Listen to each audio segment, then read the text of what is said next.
Valentine's Day can feel very different when you're over 50. For some, it's beautiful, for some, it's painful, and for some, it's a reminder what didn't work out.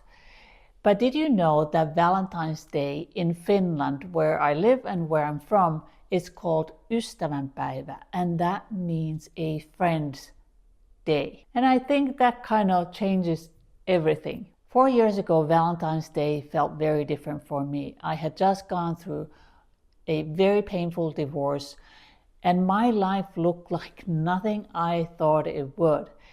And there were moments where I felt small and forgotten and not chosen. And days like Valentine's Day can trigger those feelings. You see the flowers, the couples, the romantic dinners, and the expectations. Maybe you have asked yourself, is this too late for me? Did I miss my chance? Was I not enough? But here's what I learned on my healing journey.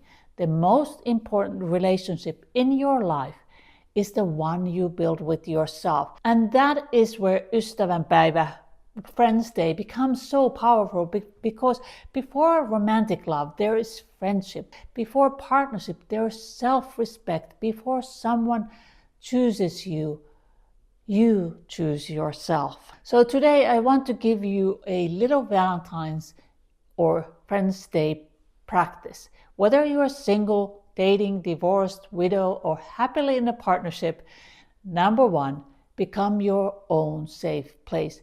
Ask yourself, if I treated myself like my best friend, what would change? Would I speak more kindly? Would I rest more? Would you stop overgiving? Would you stop chasing someone who is not emotionally available? Love after midlife is not about proving your worth. It's about protecting your peace. Number two, expand love beyond romance. In Finland, we celebrate friends on this day. We send messages to the people that we appreciate. We nurture the connection in many forms. Here is something important. When you widen your definition of love, you become more magnetic. Because desperate energy shrinks you, but fulfilled energy expands you.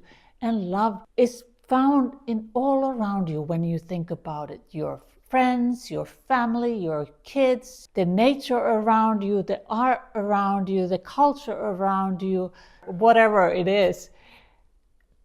That is all love that we can kind of soak in every day, every single day, if we feel like we are lacking the love that we are looking for.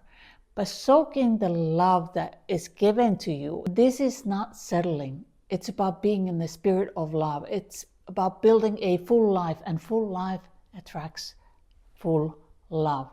Number three, raise your standards gently. Valentine's Day can trigger longing, and longing is not wrong in any way, but don't let longing lower your standards.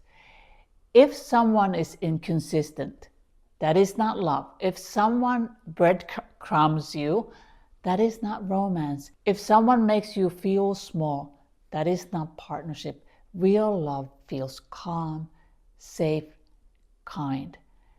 And at this stage of life, we do not choose chaos, we choose alignment. Today, I am in loving relationship.